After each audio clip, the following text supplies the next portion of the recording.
ಇವತ್ತು ನಾನು ನಮ್ಮ ಅಜ್ಜ ಲೋಕಾಪುರ ಜಾತ್ರೆ ಬಂದೀವಿ. ನಡ್ರಿ ನೋಡೋಣ ಹೆಂಗೈತಿ ಲೋಕಾಪುರ ಜಾತ್ರೆ ವ್ಯೂ ಅಂತೇಳಿ. ನೋಡ್ರಿ ಎಂಟ್ರೆನ್ಸ್ ಹೋಗುತ್ತೆ ಫುಲ್ ಎಲ್ಲ ಲೋಕಾಪುರ ಫುಲ್ ಬ್ಯಾನರ್ದಾಗ ಮುಳುಗಿಸ್ಬಿಟ್ಟಾರು. ಫುಲ್ ಎಲ್ಲಿ ನೋಡ್ತೇವೆ ಎಲ್ಲ ಕಡೆ ಬ್ಯಾನರ್. ನೋಡ್ರಿ ಎಲ್ಲ ಬಿಲ್ಡಿಂಗಿಗೆ ಫುಲ್ ಬ್ಯಾನರ್ ಹಾಕಿಬಿಟ್ಟಾರು. ಅಷ್ಟು ನೋಡಿದ ಬಂದ್ವಿ ಗುಡಿ ಕಡೆ ಹೋಗ್ಬಿಡೋದನ್ನ ಫುಲ್ DJ ಚಾಲೂ ಆಗಿಬಿಟ್ಟಿತ್ತು. ಹೊಂಟಿವಿ ಗುಡಿ ಒಳಗೆ ಎಂಟ್ರೆನ್ಸ್. ಇದು ಈ ಸತ ಮಾಡಿರೋದು ಹೊಸದ ತೇರಿದ ದೇವಿ ಗುಡಿನ ಯಾವ ರೀತಿ ಅಲಂಕಾರ ಮಾಡಿದ್ದಾರೆ ನೋಡಿ. ಹಾಗೆ ಮುಂದೆ ಬರ್ತಾ ನಮ್ಗೆ ತಮಟೆ ಸೌಂಡ್ ಕೇಳಿಸ್ತಾ ಇತ್ತು.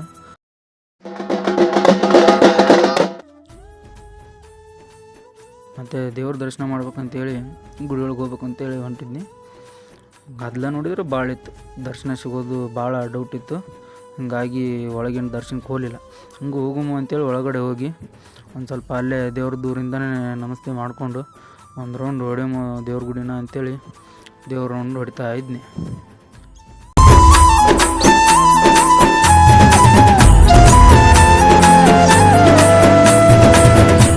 ದೇವಿ ದರ್ಶನ ಸಿಗೋಲ್ಲ ಅಂತ ಗೊತ್ತಾಗಿ ಇಲ್ಲೇ ಪಕ್ಕಕ್ಕೆ ನಿಂತ ಹಂಗೆ ಸಾಮಾಡಿ ಹೊರಗಡೆ ಬಂದುಬಿಟ್ನಿ.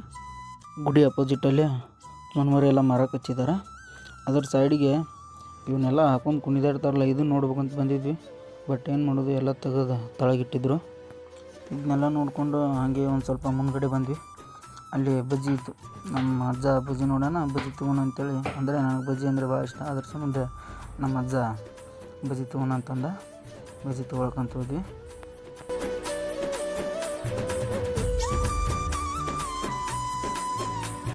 ಬಜ್ಜಿ ತಿಂದು ನಿಂತಿದ್ವಿ ನಾನು ನಮ್ಮ ಅಜ್ಜ. ಅಷ್ಟೊತ್ತಿಗೆ ಯಾವ ಹುಡುಗರು ಬಂದ ನಮ್ಮ ಅಜ್ಜಾಗ ನನಗೆ ಶಿಸ್ತರ ಭಂಡಾರ ಹೋಗ್ಬಿಟ್ರು. ಎಂಥ ಒಳ್ಳೆ ಮಕ್ಕಳಿಗೆ ಜನ್ಮ ಕೊಟ್ಟೆ, ಒಂದೊಂದು ಮುತ್ತು ಕಡೆ. ಭಂಡಾರ ಯಾವ ಮನೆ ಹೋಗದ ಅಲ್ಲ, ಭಂಡಾರ ಹೆಂಗೆ ಹೋಗದ ಆನೆ ಮಕ ಹೊರ್ಯಾಕತ್ತೆ. ಈಗೆಲ್ಲ ಮುಗಿಸ್ಕೊಂಡು ಹೊರಗೆ ಬರ್ಬೇಕಾದ್ರೆ ದೇವಿಯ ಮತ್ತು ರಥೋತ್ಸವ ಸ್ಟಾರ್ಟ್ ಆಗಿತ್ತು. ಎಲ್ಲ ಇದಾದ್ರೂ ನನಗೆ ನಮ್ಮ ಅಜ್ಜಗೆ ಭಂಡಾರ ಭಾಳ ಹತ್ತಿರಲಿಲ್ಲ. ಅವರ ಹುಡುಗರು ಅಷ್ಟು ಗೊತ್ತೋಗಿದ್ದು ಅಷ್ಟೇ. ಆದರೂ ನಮ್ಮ ಅಜ್ಜಿಗೆ ಇನ್ನಟ್ಟು ಭಂಡಾರ ಹಚ್ಬೇಕಂತೇಳಿ ಅಲ್ಲಿದ್ದು ಒಂದು ಇಬ್ಬರು ಹುಡುಗರಿಗೆ ನಾವು ಒಂದು ಸ್ವಲ್ಪ ಭಂಡಾರ ಹಚ್ಚ್ರಿ ಅಂತ ಹೇಳಿನಿ. ಅಷ್ಟೊತ್ತಿಗೆ ಬಂದು ನಮ್ಮ ಅಜ್ಜಿಗೆ ಮುಗ್ಗ ಹಚ್ಚಿಬಿಟ್ರು. ಯಾರೋ ಒಬ್ಬ ಪುಣ್ಯಾತ್ಮ ನಮ್ಮ ಅಜ್ಜಿಗೆ ಭಂಡಾರ ಹಚ್ಚೋದು ನೋಡ್ಯಾನ. ಅಲ್ಲ, ಅಜ್ಜಿಗೆ ಹಚ್ಚಾತೀನಿ ಯಾಕೆ ಹಚ್ಕೊಂಡಿಲ್ಲ ಅಂತ ಬಂದು ಹಿಂದೆ ನಿಂತ ನನಗೆ ಹಚ್ಚಿಬಿಟ್ಟ. ಮತ್ತು ತಾತ ಹಾಗೆ ನಡ್ಕೊಂಡು ಬಸ್ ಸ್ಟ್ಯಾಂಡ್ ಹತ್ರ ಹೋಗಿ ನಡಿ ಅಂತಂದ. ಹಾಗೆ ಬಂದ್ವಿ. ಹಚ್ಚಿಸ್ಕೊಂಡು ಹಂಗೆ ಮುಂದೆ ಬರಾಕತ್ತಿದ್ವಿ. DJ ಫುಲ್ ಸ್ಟಾರ್ಟ್ ಆಗಿಬಿಡ್ತು. DJ ಗಜ್ಜಿಗೆ ನಮ್ಮ ಅಜ್ಜನ ಕಿವಿ ಗೊಯ್ ಅನ್ನಕತ್ಬಿಟ್ಟು.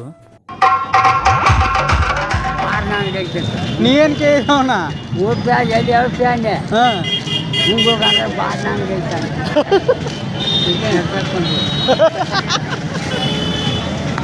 ದೇವಿ ಪ್ರಸಾದ ಎಲ್ಲೈತೆ ಅನ್ನೋದು ಕಡಿಕು ನಮ್ಗೆ ಗೊತ್ತಾಗಲಿಲ್ಲ. ಅದ್ರ ಸಂಬಂಧ ಹೊಟ್ಟೆ ನೋಡ್ರಿ ಭಾಳ ಹಸ್ದಿತ್ತು. ಬಂದ ನಾನು ನಮ್ಮ ಅಜ್ಜ ನಾನೊಂದು ಹಸಿ ತಿಂದ ಊರ ಕಡೆ ಬಂದುಬಿಟ್ವಿ.